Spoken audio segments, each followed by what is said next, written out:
गुरु जी की प्यारी संगत जी, सारी संगत मिलकर बोलो जय गुरु जी, शुक्राना गुरु जी। संगत जी, महाशिवरात्रि का पर्व है।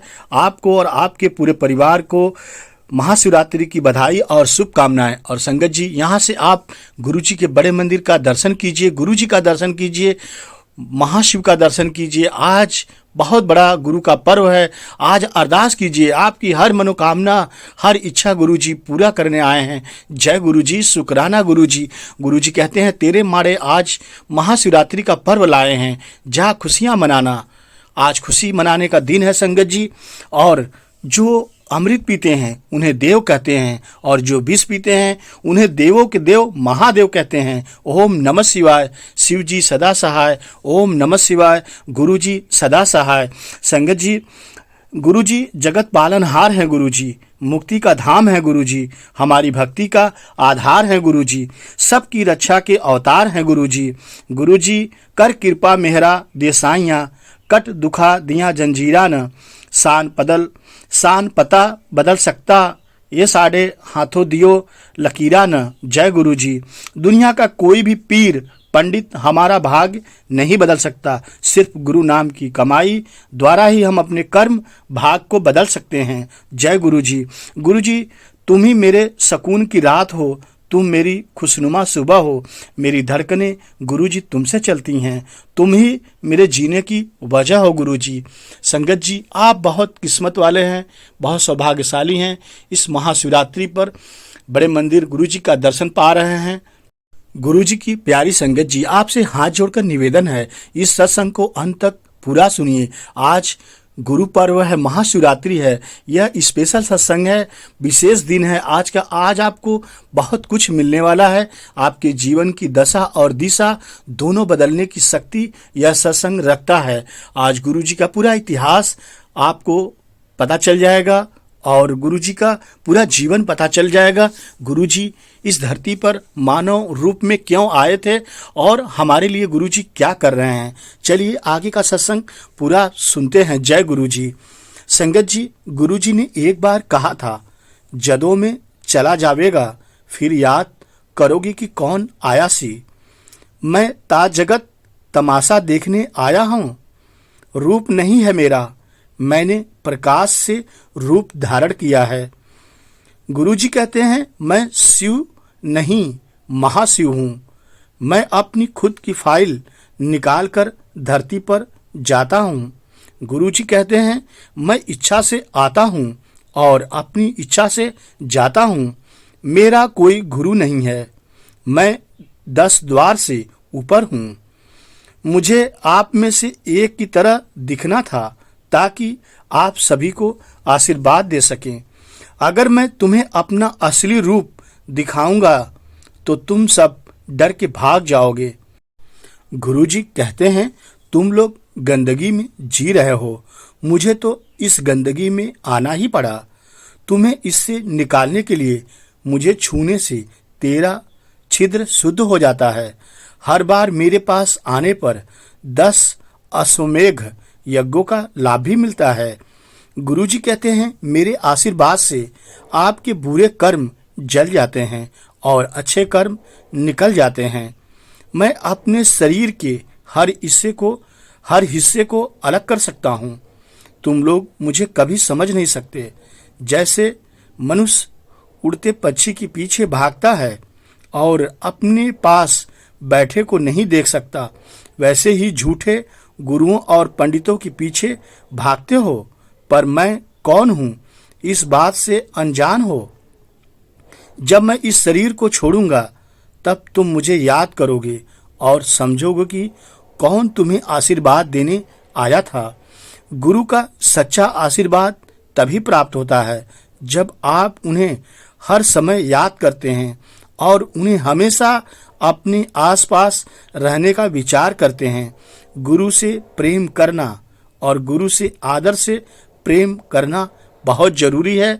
गुरु जी तभी उन्हीं को मिलते हैं जो गुरु जी का सच्चा भक्त और गुरु जी की सच्ची भक्ति करता है। जय गुरु जी। गुरु जी की प्यारी संगत जी, मनुष्य का होना भाग की बात है, लेकिन गुरु भक्त होना सौभाग्य की बात प्रेम से बोलिए जय गुरु जी। मोह माया के दौर में हो रही है भागम भाग। ओम नमः शिवाय। जो बोले पावे जीवन का स्वाद। जय गुरु जी। ईश्वर ने आपको हाथ, पाँव, मन, शक्ति, बुद्धि प्रदान किया। जब भी आप अच्छा बुरा नहीं पहचान सकते, ईश्वर को नहीं जान सकते, उसका नाम नहीं ले सकते, तो 84 लाख योनि में भटकने के लिए तैयार रहो। वह आपके लिए तैयार हैं। ओम नमः शिवाय। ये जीवन नहीं मिलता बारंबार। ईश्वर का नाम लेने का सौभाग्य बड़ी मुश्किल से प्राप्त होता है। कहीं जन्म स्वरूप इसे व्यर्थ न जाने दें। ओम नमः शिवाय। हर हर महादेव। सुनो गुरु जी, प्रेम तो तुम्ही से है, शिव गुरु औरों से तो बस रिश्ते निभा रहे हैं। जय गुरु जी। सुनो गुरु जी, जब ठिकाना तुम ही हो गुरु जी, तो खुशियाँ दुनिया में और कहाँ ढूंढें। जय गुरु जी। जो झुके तेरे आगे गुरु जी, ओ सर मांगती हूँ। जिससे तेरा दर्शन हो गुरु जी, वो आंखें मांगता हूँ। मुझे चाहिए बस तेरी याद, तेरी दास आतिथ्य, न नजर न जमी मांगता हूँ। हो जाऊं बेसुध तेरे जलवों से, सिर्फ एक ऐसी नजर मांगता हूँ। जय गुरु जी। शुक्राना गुरु जी। गुरु जी की प्यारी संगत जी, हम कितने बड़े स्वार्थी होते हैं। जब भी दर पे जाते हैं तो मन में कोई न कोई इच्छा हर संगत के पास रहती है, लेकिन गुरबाणी कहती है, बिन बोलिया सब किछ जानदा, किस आगे करे अरदास। अर्थात हमें मालिक से कुछ नहीं मांगना चाहिए, वो खुद ही आपके सारे काज संवारेगा। अगर मालिक दे सकता है तो मालिक जान भी सकता है कि हमें क्या चाहिए। जय गुरु जी। गुरु जी की प्यारी संगत जी, गुरु जी दिव्य ज्योत थे, जिनका जन्म 7 जुलाई 1954 को पंजाब की मरेलकोटला डुगरी गांव में हुआ था। पंजाब सदा से सिख गुरुओं का पुण्य स्थल रहा है। जैसे यीशु मसीह के जन्म पर 3 ज्ञानी पुरुष पहुंच गए थे, गुरु जी के जन्म पर सांप दिखे थे। एक प्रमुख किंतु अद्भुत संयोग जो उनकी वास्तविकता से अवगत कराता है, वह शिव थे और शिव हैं, जिनका चित्रण उनके नीलकंठ और हाथ में लिपटे हुए सांपों से दृष्टि गोचर होता है। यह भी सत्य है कि कुछ अनुयायियों ने यह उनका रूप देखा भी है कि यह सदा सत्य है। डुगरी कृषि प्रधान ग्राम था और गुरुजी का बचपन भी उसी वातावरण में व्यतीत हुआ। उनके पिता बताते हैं कि उनका छोटा पुत्र अक्सर खेती में सहायता करता था। जब भी ऐसा होता था, उनके खेत की पैदावार आसपास के खेतों से कई गुना अधिक होती थी। गुरुजी अक्सर निकट ही संत सेवा दास जी के डेरे पर मिलते थे। उनके परिवार के सदस्यों की इच्छा के विपरीत, जो चाहते थे कि गुरुजी अपनी पढ़ाई की ओर ध्यान दें, उनकी इस आध्यात्मिक प्रवृत्ति को रोकने के लिए उनको कभी कभी कमरे में बंद कर दिया जाता था। फिर भी गुरुजी डेरे पर संतों के साथ बैठे हुए मिलते थे, अर्थात गुरुजी बंद कमरे से चले भी जाते थे। अतः जहाँ पर बहुत बड़ी संख्या में अनुयायी आते थे, भविष्य दृष्टा संत लोगों को सजग करते थे कि गुरुजी को अकेला छोड़ दें, क्योंकि वह तीनों लोकों के स्वामी हैं। ऐसा संत महापुरुष स्वयं बताते थे कि गुरुजी स्वयं भगवान हैं, शिव अवतारी हैं, मानव रूप में कल्याण करने के लिए आए हैं। संगत जी, इन शब्दों की महत्ता कि गुरुजी त्रिलोकीनाथ हैं, उस समय भी या दशकों उपरांत जब उनके भक्तों की संख्या दिन प्रतिदिन बहुत बढ़ती गई, समझ में नहीं आई, किंतु देवत्व कभी छिपा नहीं रह सकता, क्योंकि कष्ट निवारण तो उसकी प्रवृत्ति में है। उनके बचपन के एक दृष्टांत के अनुसार उनके एक सहपाठी का पेन परीक्षा से पूर्व टूट गया था। गुरुजी ने उसको अपना पेन दे दिया, जिससे उससे अपनी परीक्षा पूरी की, और गुरुजी ने उस टूटे हुए पेन से सफलतापूर्वक अपने उत्तर लिखे। यह उनकी कक्षा के विद्यार्थियों के लिए कोई महत्वपूर्ण घटना नहीं थी। ऐसे अनेकों घटनाएं वहाँ पर होती रहती थी। उनके अनुसार गुरुजी को परीक्षाओं में आने वाले प्रश्न पहले से ही पता होते थे। उनके अध्यापक शिष्य की कक्षा से अचानक थोड़ी देर के लिए अंतर्ध्यान हो जाने की घटनाओं से सदा विस्मित भी रहते थे। गुरुजी अपने पिता की इच्छा पूर्ति के लिए पढ़ते रहे, क्योंकि गुरुजी के पिताजी चाहते थे कि गुरुजी की पढ़ाई उच्च हो और काफ़ी पढ़ें। लेकिन गुरुजी साधु संतों के सेवा में लगे रहते थे, जो अन्य समान अभिभावकों के सामने चाहते थे कि उनका पुत्र एमए की उपाधि प्राप्त कर ले। ऐसा उनके पिताजी चाहते थे कि गुरुजी एमए करें। गुरुजी ने अंग्रेजी और अर्थशास्त्र में 2 उपाधियां प्राप्त भी की। संगत जी, कुछ समय के उपरांत गुरुजी ने इस संसार में अपनी आध्यात्मिक यात्रा के लिए अपना घर बार छोड़ दिया। वह अक्सर अपने किसी परिचित के घर प्रकट हो जाते थे, कुछ दिन रहते थे और फिर या तो चल पड़ते थे या कई दिनों के लिए गुरुजी लुप्त भी हो जाते थे। जो गुरुजी किसी को ढूंढे भी नहीं मिलते थे कि गुरुजी कहाँ गायब हो गए। अचानक गुरुजी लुप्त हो जाते थे, फिर किसी परिचित के यहाँ गुरुजी मिल जाते थे। ऐसा कई बार देखने को मिलता था। उनके माता पिता समझ गए कि उनका पुत्र कोई साधारण पुरुष नहीं है। गुरुजी की माँ अन्य भक्तों की भांति उनको गुरुजी से संबोधित करने लगी थीं और उन्हें सत्संगों में अक्सर गुरुजी के पैर छूते हुए भी देखा जा सकता था। गुरुजी की माताजी स्वयं गुरुजी के पैर छूती थी सत्संग में। यदि कोई भक्त निडर होकर उनका नाम पूछ भी लेता था तो गुरुजी उसको एक छोटा किंतु अर्धसंगत उत्तर देते थे कि इन महापुरुषों के कोई नाम नहीं होते। इस कथन का अभिप्राय मात्र इतना होता था कि उनके व्यक्तित्व के समान स्वयं ब्रह्मा में ही समाहित है, दोनों एक ही हैं। नाम के लिए जिस भिन्नता की आवश्यकता होती है उसका लोप हो चुका है। एक निजी मानव शरीर होते हुए भी वह व्यक्तिहीन और अर्थहीन अंतर्यामी थे।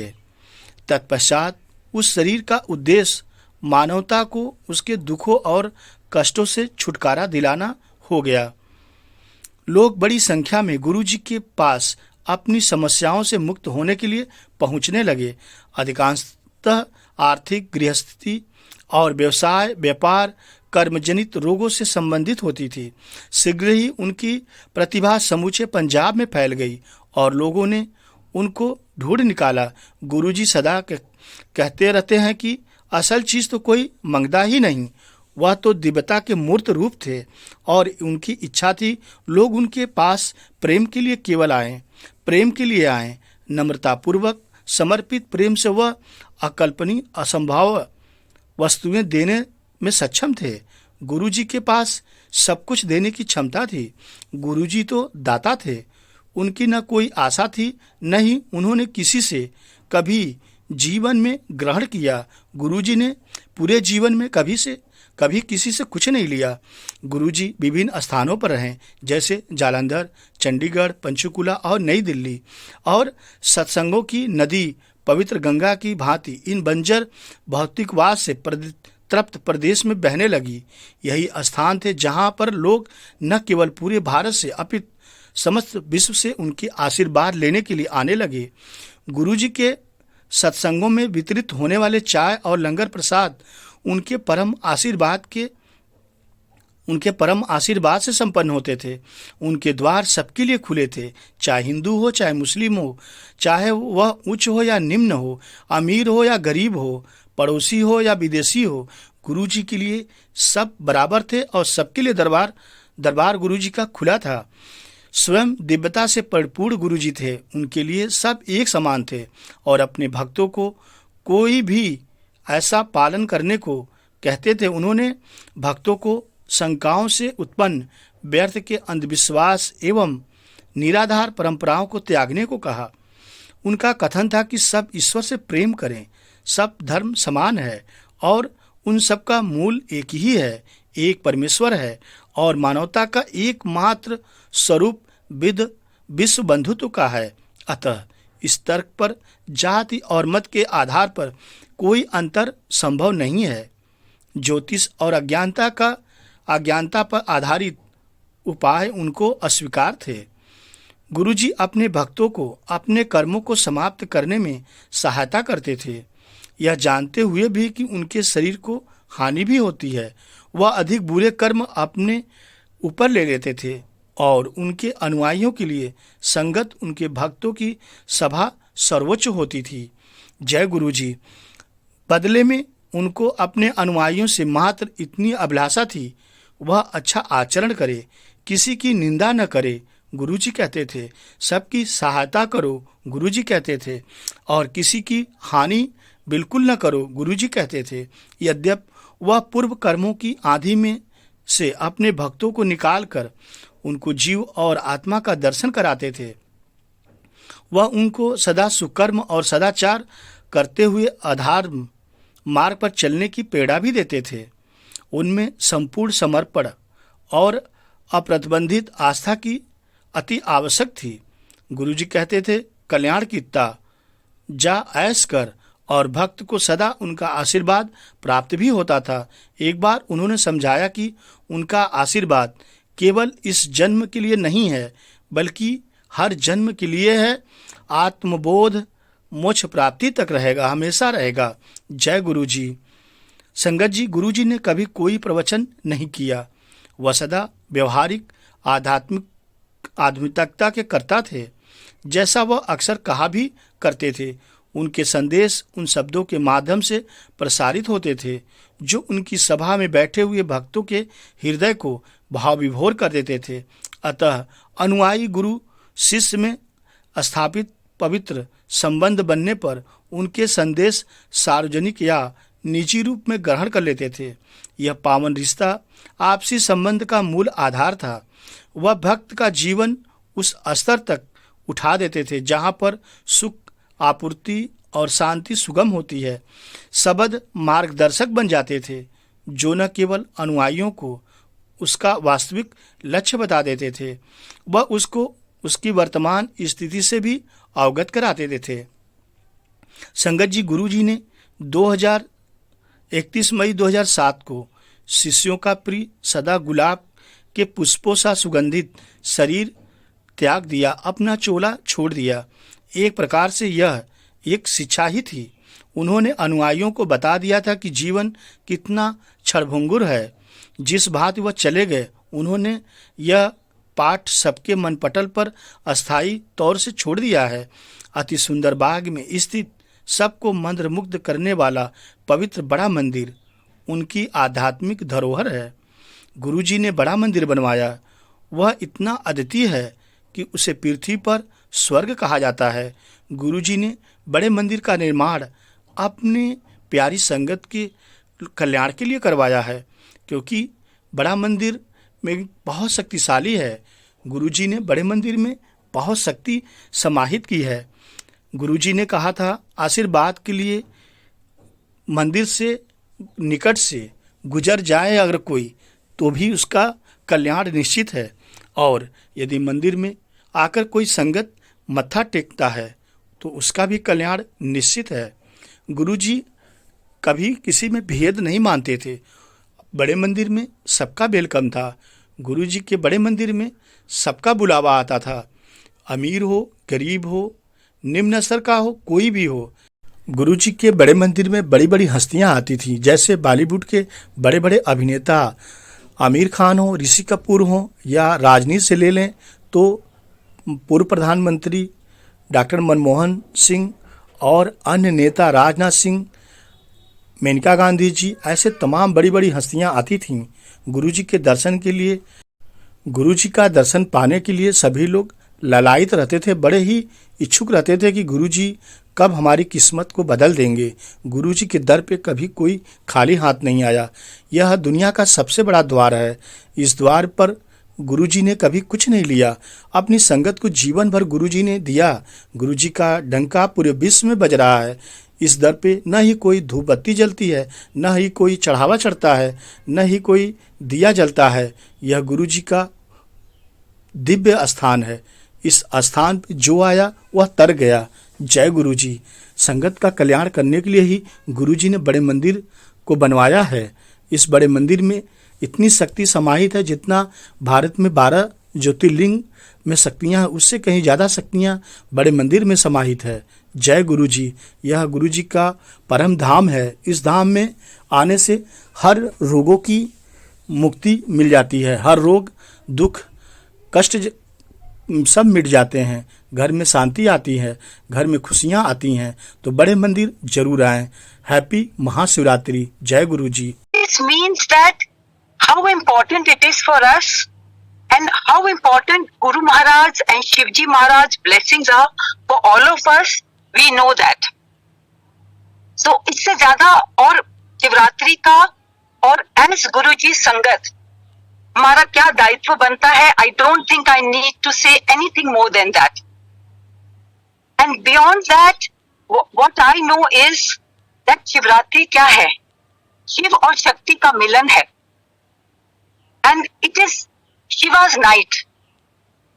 और इस दिन, इस रात को और इस दिन शिव तत्व जो मैंने पढ़ा है through the various information that is available to us and also through Shiv Puran, that इस दिन, और उषा सिंह आंटी ने भी इसको बोला कि इस दिन जो शिव तत्व है that is closest to the earth and hence it is most powerful. So अगर हम इन दोनों बातों को लिंक करें कि जो इंफॉर्मेशन हमें शिव पुराण से मिलती है या गूगल के थ्रू जो इंफॉर्मेशन मिलती है कि ऑन शिवरात्रि शिव तत्व is most powerful because it is closest to the earth. फिर क्या है कि शिव और शक्ति का मिलन होता है. So what is it? It is the wedding of the material with the spiritual. तो हाउ पावरफुल इज दैट? हम क्या है? हम तत्व है, मटेरियल है. एंड महाराज क्या है? शिव जी क्या है? He is the divine, he is the spiritual. So इस दिन शिव तत्व और स्पिरिचुअलिटी, दैट इज महाराज, and material which is us, मिलन होता है. और इसीलिए गुरु जी कहते थे कि जरूर आना चाहिए, इस दिन मेरी ब्लेसिंग्स बरसती हैं. इस दिन ही नहीं, और भी जो कुछ दिन हैं जो गुरु जी मनाते थे, उन सभी दिनों में गुरु जी की ब्लेसिंग्स बरसती हैं. So we must not leave any opportunity to get his blessings. अभी गौरी त्यागी आंटी ने कहा कि sometimes it may not be possible for everybody to go to बड़े मंदिर. और हम देख रहे हैं कितनी संगत बढ़ रही है, कितनी संगत बढ़ रही है. सिर्फ कई बार कन्वीनियंट नहीं होता, धक्का मुक्की होती है.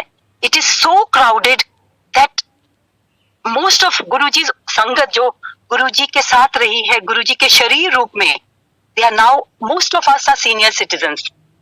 कुछ तो मेरे से भी बड़ी उम्र में काफी बड़े हैं.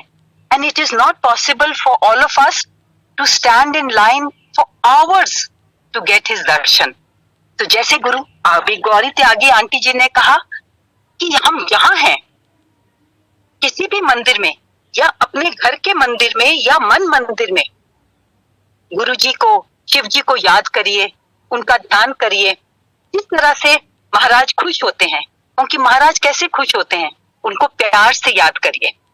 अगर आपके पास उस दिन, जैसे आंटी ने कहा, बेल पत्र है, तो आप चढ़ाइए, शिवलिंग को जल चढ़ाइए और गुरु जी का ध्यान करिए, गुरु जी का मंत्र अपने ध्यान में रखिए, गुरु जी को प्यार से याद करिए. यही गुरु जी की पूजा है. बट जो बड़े मंदिर जा सकते हैं, I think they are the lucky ones. And I will also thank guru ji महाराज की इतने साल गुरु जी महाराज ने ये मौका दिया कि हम बड़े मंदिर गए, छोटे मंदिर गए, जलंधर मंदिर गए. बहुत बहुत गुरु जी का शुक्राना है कि गुरु जी ने इतना हमें मौका दिया अपनी ब्लेसिंग्स देने का.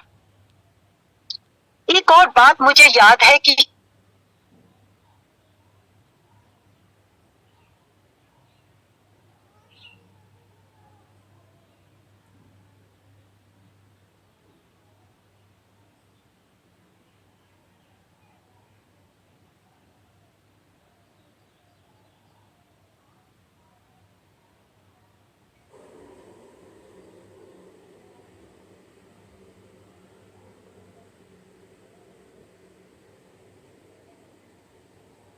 Aunty, you are not audible. Uncle, I'm not audible now. You are audible now. Yes, you are audible now. कितनी देर से आप मुझे नहीं सुन पाए? Only few seconds. Okay. So, uncle ji, I was talking about the dance. और शिवरात्रि की बात हो रही है, तो शिवरात्रि पर तो स्पेशली गुरु महाराज अपनी संगत के डांस करवाते थे. कुछ लोगों को तो बुला के कह के डांस करवाते थे. एंड उसमें इंटेंशन उस वक्त we never realise, but over time और जब हमने दूसरी संगत से उनके सत्संग सुने हैं, so we have realise that through that dance Guruji उनके शारीरिक कष्ट दूर करते थे, बहुत बड़ी बड़ी बीमारियां दूर करते थे. So Guruji has different ways of blessing. And also because Shivaratri एक खुशी का माहौल है, महाराज शिवजी महाराज का की शादी का दिन है. सो उस खुशी में भी people just with joy they wish to dance. पर अगर हम शिव पुराण पढ़ें तो उसमें लिखा है that it is the divine dance because Shivratri पर शिवा performed the तांडव dance. He himself performed the तांडव dance. और इस तांडव का जो महत्व है और इस तांडव का जो प्रभाव है वो बहुत किस्म से पड़ता है. सेहत ठीक होती है, एक ब्लेसिंग मिलती है कि आप गुरु मेहर होती है परमात्मा की, शिव की आप पर मेहर होती है कि आप you become close to him. एक वो भक्ति का जो भाव है वो जागता है. सो थ्रू डांस जब शिव महाराज एक्सप्रेस्ड हिज जॉय थ्रू तांडव, ही also expressed his anger, his रौद्र रूप थ्रू तांडव. तो डांस का बहुत सिग्निफिकेंस है. और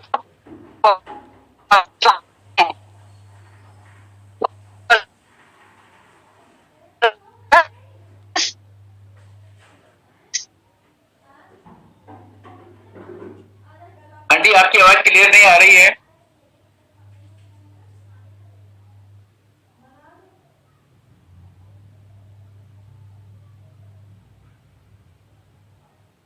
जोशी आंटी जी, आप देख लीजिएगा, आपने आपको अनम्यूट कर लीजिए please. Over to you Joshi aunty.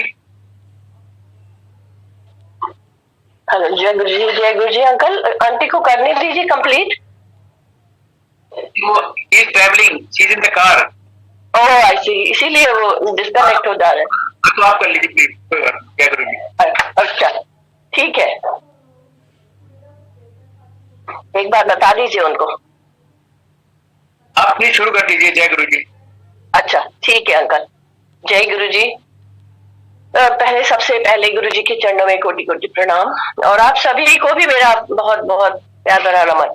Uncle, बहुत बहुत थैंक यू. और मुझे पूर्ण विश्वास था आज उसमें मेरे को पूरा विश्वास था कि गुरुजी ने जरूर मेरा नाम बुलवाना है. मुझे नहीं पता क्यों, बट मैं जब सुन रही थी ये सत्संग सारे, तो जब मैंने आपकी लिस्ट देखी थी तो मुझे मालूम था कि गुरुजी मुझसे जरूर कहेंगे इन बिटवीन. तो मैं गुरुजी का लाख लाख शुक्र करती हूँ और बहुत बहुत थैंक यू गुरुजी को. मैं एक जो भी सत्संग करूंगी गुरुजी की कृपा से, गुरुजी की प्रेरणा से, जो गुरुजी मुझसे बुलवाएंगे. और इतने सत्संग सुन रही हूँ, इतने अच्छे अच्छे. मैं तो मेरा को ना बोलना आता है ठीक से ना. जो भी गुरुजी ने पता नहीं, जो भी कुछ मेरे पूर्व जन्म के अच्छे कर्म, मेरे माता पिता, मेरी सास ससुर के बहुत अच्छे कर्म, जिससे कि मैं गुरुजी की शरण में, गुरुजी ने अपने चरणों में मुझे रखा, उसके लिए मैं बहुत बहुत बहुत आभारी हूँ गुरुजी की. और आज शिवरात्रि के उसमें आपने बहुत अच्छा किया ये, क्योंकि उस दिन उस टाइम पर किसी को भी समय नहीं होगा कि इतनी देर बैठ के या कुछ भी समय निकाल के आपके सत्संग करें. तो आज का दिन बहुत ही बढ़िया चुना आपने, सोमवार. और शिवरात्रि का इतना सुंदर सत्संग मेरे जहन में है, जो कि मुझे मेरी शायद सारे मेरे जितने भी पाप कर्म गुरुजी ने तभी काट दिए.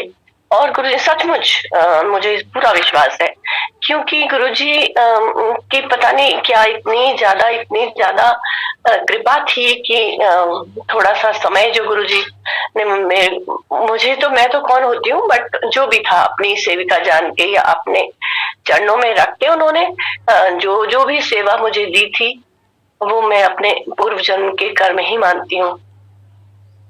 बहुत बहुत टाइम, बहुत से फंक्शंस में गुरुजी की आरती करने का मौका मिला था। और तो मैं शिवरात्रि का ही बता देती हूँ आपको कि एक शिवरात्रि जो कि उस बार शायद काफी पहले करूँगी मैं, मुझे बहुत कम याद रहता है समय और ईयर वगैरह में बहुत कम, मुझे मेरी विकार है बिल्कुल। पर मुझे इतना मालूम है कि वो वाली शिवरात्रि जो थी वो छोटे मंदिर में ही हुई थी। और हमेशा की तरह मैं आरती करने के लिए गई। और शिवरात्रि है इस वजह से मैं अपने घर से ही बेलपत्री लेके गई थी, क्योंकि बचपन से हम देखते चले आ रहे हैं कि बेलपत्री शिव जी को चढ़ाई जाती है, जल चढ़ाया जाता है, दूध में मिला के जल चढ़ाया जाता है। इतनी वैसे रिचुअल्स में तो मैं बिल्कुल भी खुद से नहीं थी। मेरे घर में सभी लोग, मेरे घर पूरा मेरा हमारा सब कुछ पूजा कांड, कर्म कांड, सब कुछ हमारे यहाँ होता था। लेकिन मैं जैसे पर्सनली जो मैं कह रही हूँ, मैं सबके साथ मिलके सब ऐसे करती थी। बट इंडिविजुअली मुझे बस अंदर से जो भक्ति थी वो वही थी। मैं अपने आप से ऐसे कुछ नहीं करती थी, ये चढ़ा दो कहा तो ये चढ़ा दिया, ये ऐसा वाला टाइप। पर जो भी था मेरा, शायद गुरुजी भी जानते थे कि मैं क्या सोचती हूँ, क्या जानती हूँ। तो हमेशा गुरुजी जो है वो, मैं हमेशा बचपन से ही सोचती थी कि भगवान हमारे अंदर है। और ये विश्वास मेरा बचपन से ही था और बड़े होने तक था। क्योंकि मैं जब मेरे हस्बैंड आर्मी में पोस्टेड थे, तब आर्मी में जॉब कर रहे थे, जब सर्विस में थे, तो उस समय मैं काफी सेपरेट भी रही उनसे। बच्चों को लेके अलग, अकेले सेपरेटेड फैमिली में रहना, और उन लोगों की, माता पिता की, अपने सास ससुर की भी सेवा करना और सारी गृहस्थी भी देखना। तो मेरा एक दृढ़ विश्वास ये था कि वो गुरुजी ही थे, वो गुरुजी ही थे। तो वो मैंने एक बार फिर, मैं ऐसे ही जैसे मैं आपको बता रही हूँ कि एक शिवरात्रि थी, तो मैं आरती करने के लिए गुरुजी के चरणों में गई और मैं घर से लेके गई थी बेलपत्री वगैरह। तो मैंने गुरुजी को टीका वगैरह लगाया और मेरे को डर भी नहीं लगा कि मैं ये बेलपत्री करूंगी ना। मैंने पूछा गुरुजी से, बस मैंने बेलपत्री उठाई और बेलपत्री को गुरुजी के सर पे रख दिया। गुरुजी के बिल्कुल कपाल बिल्कुल ऊपर, सिर में उनके यहाँ पे ऐसे करके रख दिया। और बेलपत्री को हमेशा उल्टा चढ़ाया जाता है, पत्ते मतलब उसकी बैक साइड ऐसे होती है, अपसाइड डाउन जैसे कहते हैं। तो वो मैंने ऐसे गुरुजी के यहाँ पे चढ़ा दिया। गुरुजी कितना ही इधर उधर भी कर रहे थे, लेकिन वो पत्ती अपनी जगह पे रही। और तो तब से मुझे ऐसे लगता है कि कुछ भी करने की मुझे जरूरत नहीं है। मैंने साक्षात शिव जी को, जबकि मैं उस समय मैं तो मेरा तो रोम रोम जैसे गुरुजी की जब से शरण में आए थे तब से उन्हीं का है, लेकिन मैं उनको साक्षात मनुष्य रूप में तो शिव जी नहीं समझी थी, मैं सत्य कहूंगी। और जो बहुत भाग्यशाली हैं जिनको ये सब दर्शन दिए गुरुजी ने। लेकिन गुरुजी महापुरुष, महापूर्ण गुरु रूप में जान के मेरे को, उनको लगता था कि जो कुछ है गुरुजी है और हमारा सब कुछ उन्हीं का है। तो मैं और मेरे हस्बैंड दोनों के दोनों शुरू से ही बिना कि कुछ सोचे समझे, बिना किसी इफ एंड बट्स के, ये बिल्कुल बस हम गुरुजी के चिन्हों पे चलते चले जा रहे थे।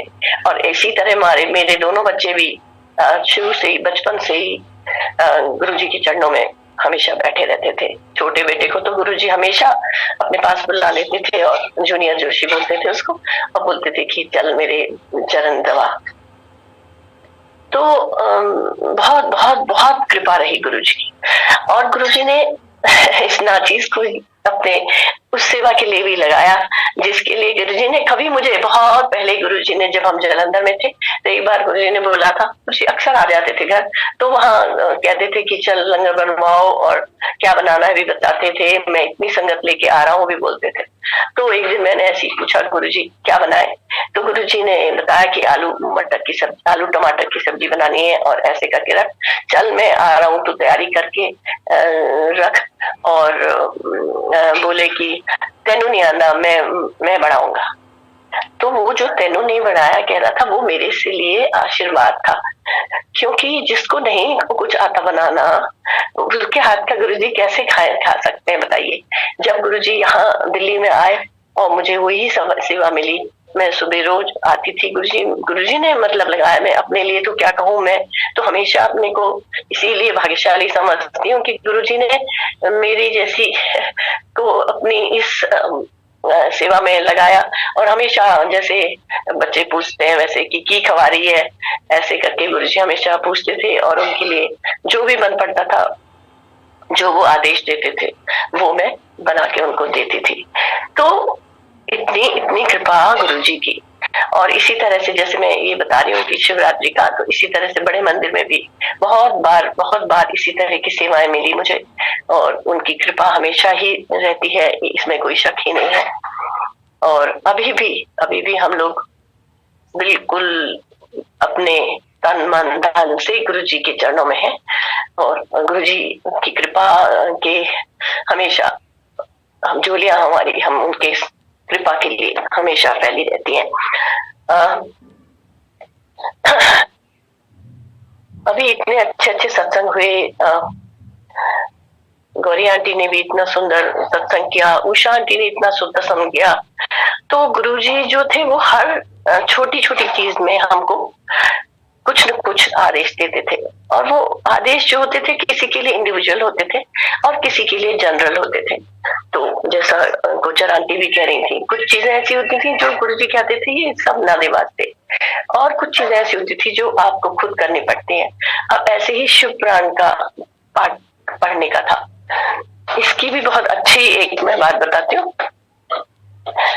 जब शिव पुराण, एक दिन किसी लेडी को, पता नहीं कौन थी वो आंटी, मैं भी खड़ी थी म्यूजिक सिस्टम के पास, और वो आंटी भी खड़ी थी, और गुरुजी आए और गुरुजी वहीं पे खड़े हो गए और कहने लगे वो आंटी से कि शिव पुराण पढ़िया कर। तो वो आंटी बोली कि गुरुजी समझ में नहीं आता कुछ भी, और ऐसे सिर को ऊपर से निकल जाता है। तो गुरुजी हंसने लगे। तो मैं भी बोल पड़ी उस टाइम से। तो मैंने भी बोला गुरुजी से कि गुरुजी, मेरे को बोला नहीं था गुरुजी ने कुछ भी, लेकिन मैंने खुद ही कहा गुरुजी से कि गुरुजी मुझे भी नहीं बिल्कुल समझ में आता, क्योंकि जोशी अंकल और मेरे बेटे को बोला था उन्होंने पढ़ने के लिए, मुझे नहीं बोला था। तो मैंने भी बोला गुरुजी से, क्यों मैं पीछे पीछे इनके बिना उनके कहे पढ़ने लगी थी। और गुरुजी ने मुझसे कहा कि तेनू किन्ने क्या पढ़ने वास्ते, तेनू किन्ने क्या की लोड़ है तेनू, मैं हाँ ना, ऐसे कहने लगे, तेनू की लोड़ है, मैं तो हूं ना, कहने लगे गुरुजी मुझसे। और मैं जो है उस टाइम मूर्ख तो मूर्ख ही होता है, मैं बड़ी खुश हुई कि इन लोगों को पढ़ने को बोल दिया गुरुजी ने और मैं बच गई। तो वो बचना नहीं होता, वो आपका टाइम नहीं होता, तो गुरुजी कैसे भी आपको उससे जो भी है मैं ना समझ, मेरी बुद्धि उतनी नहीं, जो भी देखा गुरुजी ने मेरे ऊपर, और गुरुजी ने उस टाइम मुझे पढ़ने के लिए मना कर दिया। जब हम ये अपना, अब हमारा 5th टाइम ये शिव पुराण चल रहा है, जिस ग्रुप में हम लोग पढ़ते हैं, उसकी भी एक विचित्र है ये कथा की। देखिए, पहले या दूसरे ही दिन मैंने अचानक जूम ये ऑन किया, तो उसमें आरती और उषा आंटी जो है वो लोग शिव पुराण कर रहे थे, और बस मैंने सुन लिया, पर बहुत अंदर से उत्सुकता हुई कि मैं भी इन लोगों से किसी से बात करूं, मैं भी इसमें शामिल होना चाहती हूँ। तो कैसे करूं समझ नहीं आया। उस शांति को तो मैं इतना ज्यादा जानती भी नहीं थी उस समय, सिर्फ गुरुजी के दरबार में ही आमने सामने कभी देखा था, सिर्फ हाथ जोड़ के ही शायद नमस्ते नमस्ते हुई हो, बट हम किसी को जानते नहीं थे, हाथ जोड़ के बस शक्लें जरूर जानते थे। और इतना था मुझे वो प्रकाश सिंह अंकल जो आते हैं उनको हम जानते थे, तो उनके साथ उनकी कोई रिश्तेदार हैं ये जानते थे बस। आरती को मैं अच्छे से जानती थी क्योंकि आरती जनरल कपूर की बेटी है और वो लोग बचपन से ही बच्चे हमारे बच्चों की तरह सब लोग छोटे छोटे सब आया करते थे। तो मैंने जब इन लोगों को पढ़ना सुना तो मैं बस मेरे अंदर से इच्छा जागृत हुई, लेकिन मैं चुप ही रही, किससे बात करूं क्या करूं। नेक्स्ट डे जब मैं सोई हूँ, मेरे सपने में गुरुजी बिल्कुल भी कभी भी नहीं आते हैं, या जो भी है मैंने तो साक्षात देखा हुआ, इसलिए मुझे कोई लगता भी नहीं कि गुरुजी आप सपने में आओ।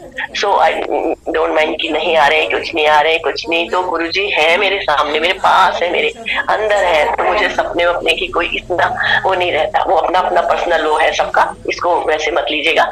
तो लेकिन जो भी था उस दिन गुरुजी जो है वो सपने में आए, और सपने में आके गुरुजी ने as a parent, as a father, वो मुझ बच्ची को मेरे को लेके, मैं छोटी हूँ, और मुझे लेके एक क्लासरूम टाइप का कोई है कमरा, वहां बाहर दरवाजे पे मुझे लेके खड़े हो गए, और वहां पर आरती की आवाज आ रही थी, जैसे टीचर बोलती हैं, क्या आ रही थी ये नहीं मुझे मालूम, लेकिन एक आवाज आ रही थी।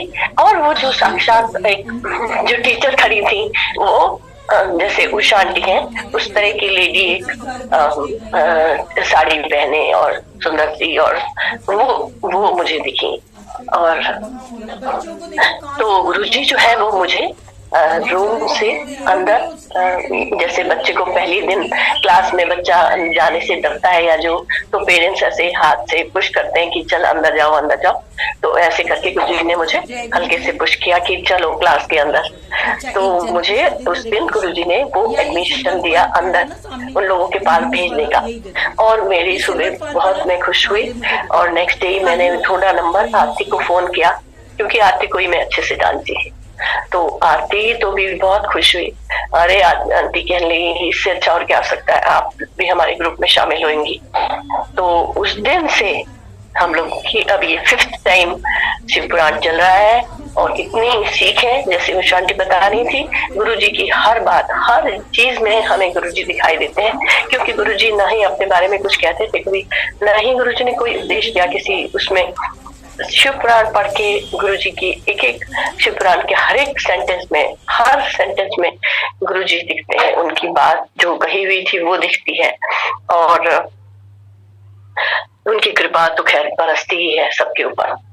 तो ये मेरा शिव पुराण पढ़ने का सिलसिला जो था वो गुरुजी ने शुरू किया, और मैं अब ऐसे हो गई हूँ कि जैसे वो होता है ना, मैं हमेशा और दिन भी कहती हूँ ऐसा कि जैसे आप नशे में झूमते रहते हो ना हर समय, और कुछ आपको याद नहीं रहता कि क्या और करना है, तो वही जो है वो नशा मेरे को गुरुजी ने अब दे दिया है। वो मैं तो चारों हर समय, चाहे मैं कुछ भी करूं ना करूं, कुछ जो भी है, मैं, सब लोग मुझसे कहते भी हैं यहाँ बच्चे मेरे ही इसको ये तो पता नहीं कहाँ खोई है। सो जो भी है बहुत कृपा है गुरुजी की, और मैं तो सोचती हूँ यही कृपा बना रखे।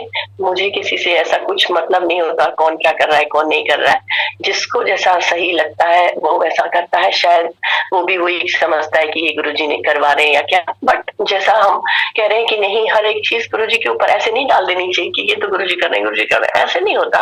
गुरुजी हमें राह दिखाते हैं, इम्प्लीमेंट तो हम ही को करना पड़ता है ना। हम ये थोड़ी ना है कि तुम थाली रखी है खाने की और आप निवाला भी आपका गुरुजी आपके मुंह में डालेंगे, आप अपने हाथ से उसका कर्म तो अपना करोगे ना। तो इसलिए वो चीज गुरुजी ने हमें सिखाई अपने चरणों में रख के, और इसी तरह से गुरुजी हर क्षण हर पल ब्लेस करते रहते हैं हर एक को। और बहुत बहुत धन्यवाद अंकल, वासन अंकल, बहुत बहुत आपकी और गुरुजी की तो असीम कृपा, क्योंकि मुझे आज पक्का विश्वास था वासन अंकल कि आप मेरा नाम जरूर लेंगे। तो गुरुजी का धन्यवाद, और सबको शिवरात्रि की, महान शिवरात्रि की बहुत बहुत बहुत बधाइयाँ।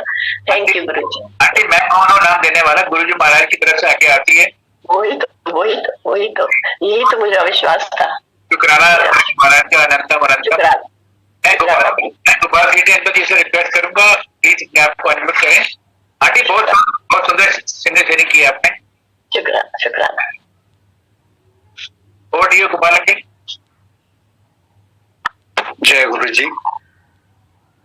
गुरु जी के चरणों में कोटि कोटि प्रणाम और आप सब संगत जी को प्यार भरा नमन। शिवरात्रि का सप्ताह आरंभ हो गया है। महादेव का दिन है आज। हम सब कृतज्ञ हैं महादेव के, हमारे गुरु जी के, कि उन्होंने हमें अपनी संगत में जोड़ा और हमें ये दिन दिखाया कि हम उनके आज्ञा अनुसार कुछ कर पा रहे हैं। शिव पुराण का पाठ कह लें या गुरु जी के महिमा का गुणगान कह लें या कुछ भी। तो आज ये विशेष सत्र है शिवरात्रि के संदर्भ में और मुझे आज्ञा हुई है, मुझे आदेश हुआ है कि मैं गुरु जी के लंगर की महिमा, जो कि शिव पुराण में हमें जो बताया गया है कि शिव नैवेद्य, तो शिव नैवेद्य भक्षण के बारे में शिव पुराण में भी लिखा है।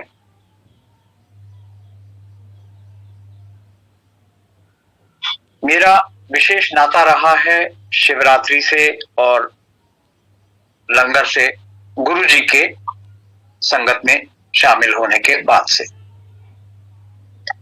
क्योंकि इससे पहले ना तो शिवरात्रि से इतना कोई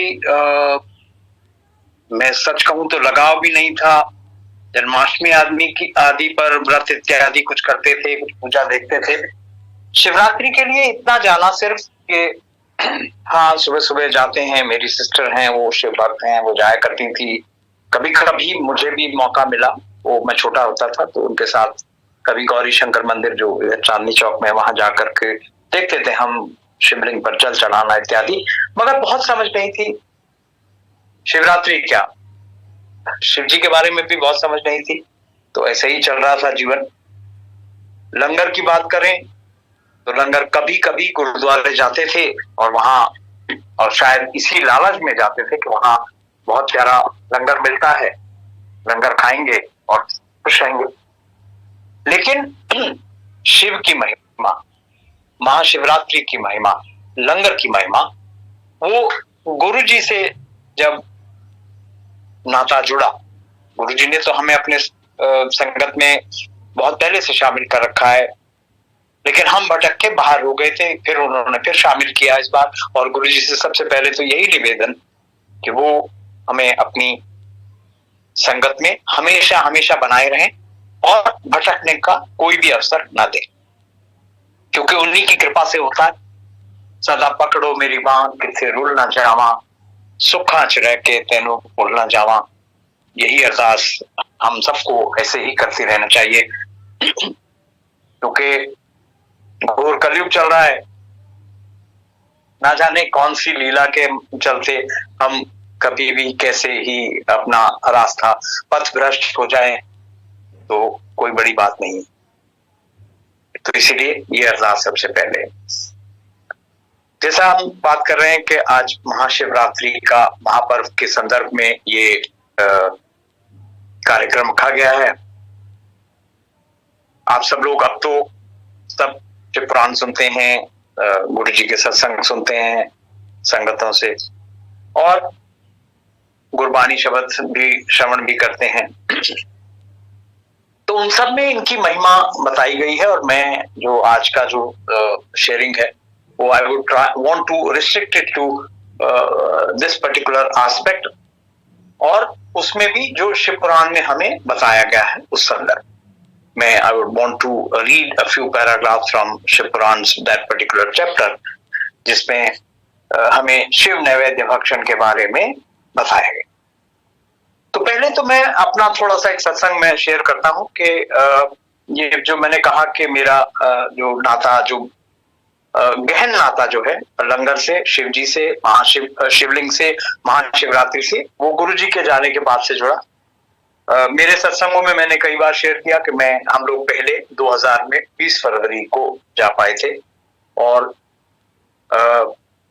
तब if I am not mistaken Shivratri शायद 4 मार्च की थी या 5 मार्च की थी। So it's a good day for me to speak about Shivratri.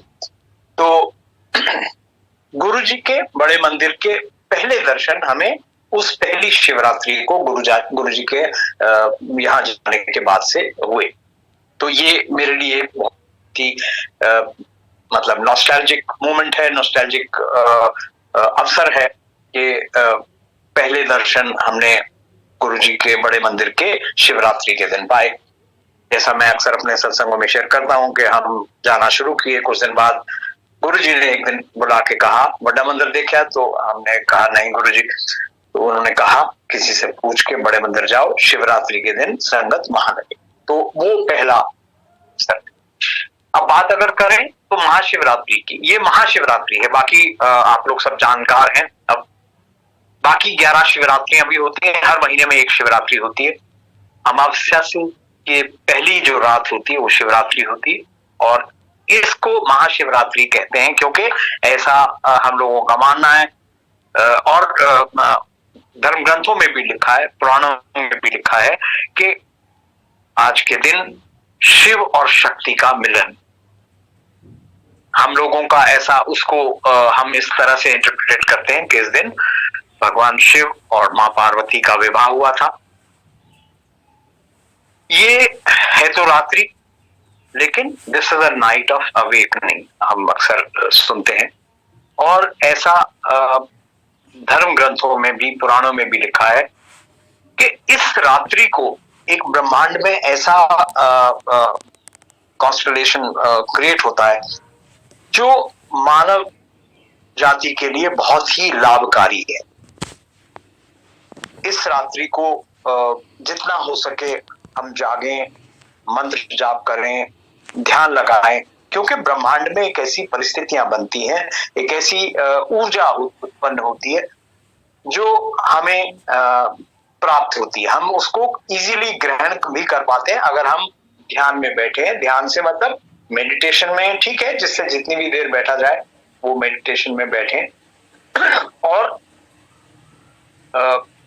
Erect position में बैठे। तो ये समझाया गया, ऐसा नहीं वो ठीक है, गुरुजी ने हमें और चीज के और दिनों के लिए तो कहा कि हम जैसे भी जहां भी चाहे पाठ करें, लेकिन इस रात्रि को जितना संभव हो 5 मिनट, 10 मिनट, आधा घंटा, 1 घंटा, 2 घंटा, 4 घंटा, जिसकी जितनी क्षमता, जिसकी जितनी सामर्थ्य, जिसकी जितनी श्रद्धा, वो उस हिसाब से। तो ये हमें समझाया जाता है। तो ये एक सबसे बड़ी बात, तो इसीलिए इसको नाइट ऑफ अवेकनिंग कहा जाता है, क्योंकि हमारा शरीर तो इम्पैक्ट होता ही है, हमारी जो अंतरात्मा है, हमारे अंदर जो भगवान बैठे हैं, वो हमें, और जैसा हर सत्संगों में ये बताया जाता है कि गुरुजी के जो भी, गुरुजी जितने भी ये सेलिब्रेशंस रखते थे, जो उनके यहाँ जाकर के हम जो त्योहार मनाते थे, जैसे शिवरात्रि हुआ, इसके बाद अभी कुछ समय बाद ही बैसाखी होगा, फिर उसके बाद गुरुजी का महासमाधि दिवस, फिर उसके बाद गुरुजी का जन्मदिन,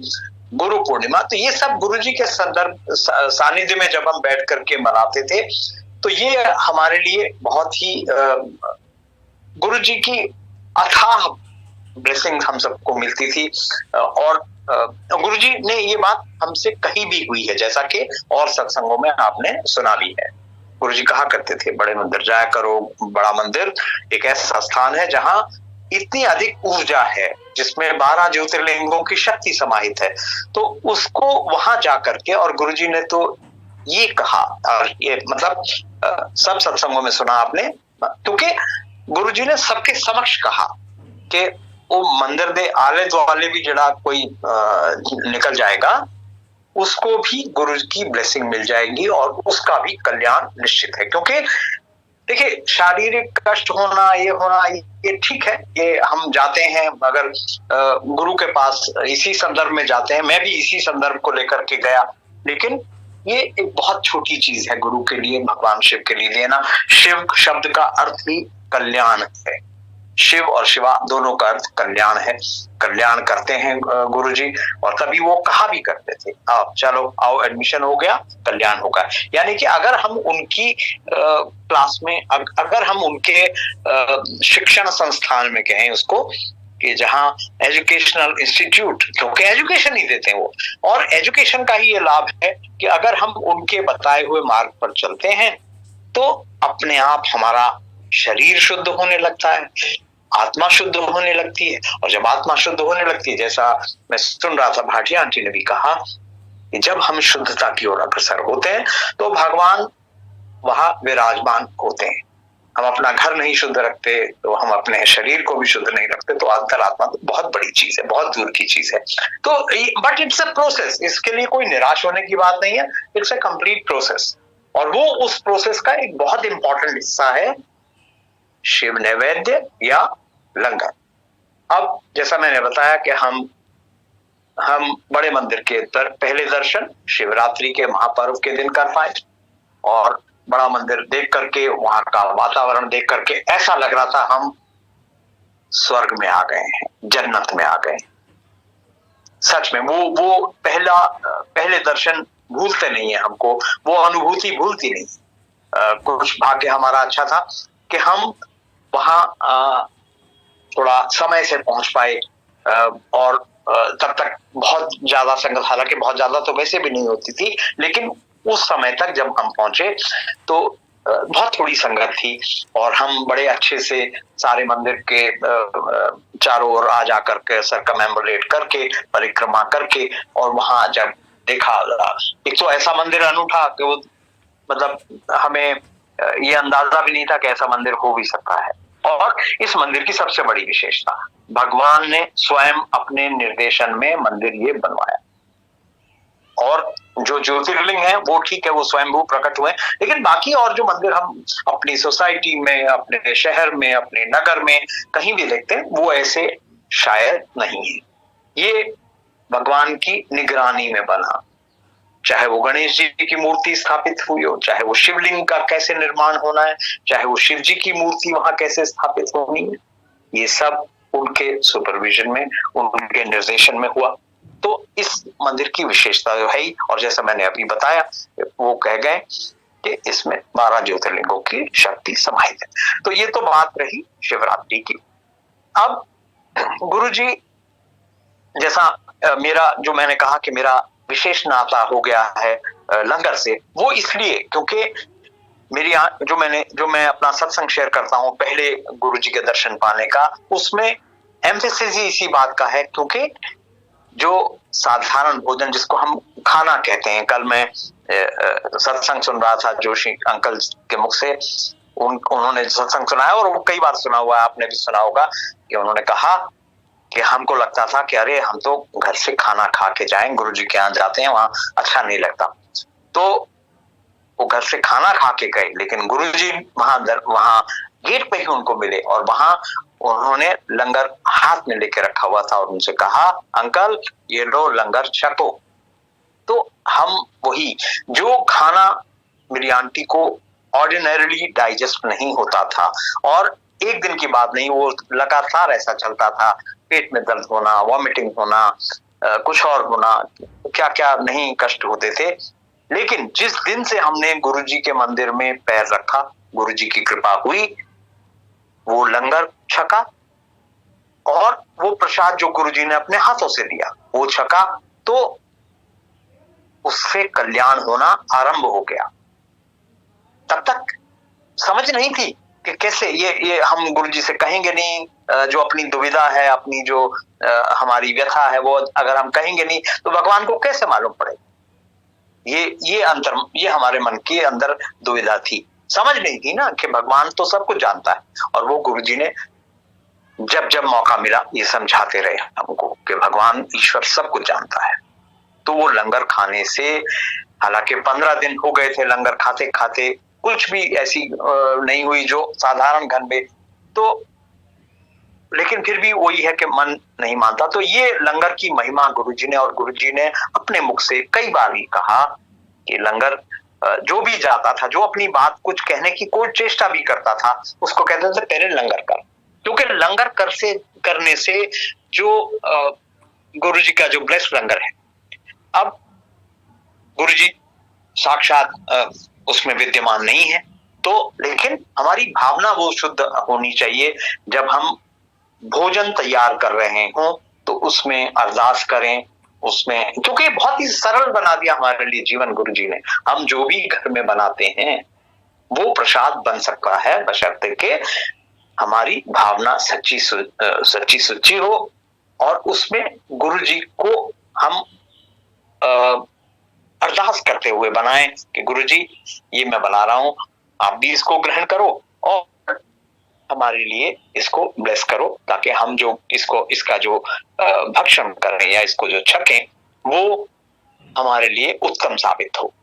तो यही गुरु जी ने बहुत सरल हमारे लिए, चाय प्रसाद, जल प्रसाद, हम सब कुछ घर में लेते हैं, लेकिन उसको हम पानी समझ के पिएंगे तो वो पानी का काम करेगा, जल प्रसाद समझ के करेंगे, उसको ग्रहण करेंगे तो वो प्रसाद का काम करेगा। ऐसे ही लंगर है या जो भी हम लंच डिनर जो भी कह लें, दोपहर का खाना, रात का खाना, सुबह का नाश्ता, एक बार नमन कर दें, बस गुरु जी को अरदास कर दें। हम क्या उनको अर्पण तो क्या कर सकते हैं, लेकिन फिर भी एक श्रद्धा तो होती है घर में बड़े कि हाँ पापा, परम पिता परमात्मा, आप इसको भोग लगाओ और हमारे लिए कल्याणमयी करो। तो ये कुछ बातें, ये कुछ उद्गार थे मेरे लंगर के बारे में। और गुरु जी ने भी बार बार कहा कि ऐथे खाओगे ते दवाई है, घर मतलब प्रसाद के बारे में कहा, लेकिन वही लंगर के लिए भी होता है। जय गुरु जी। संगत जी, आप समझ गए होंगे गुरु जी हमें कैसे ब्लेस करते हैं, महाशिवरात्रि पे हमें क्या क्या करना चाहिए और आगे क्या क्या करना चाहिए, आप सब समझ गए होंगे। जय गुरु जी, शुक्राना गुरु जी।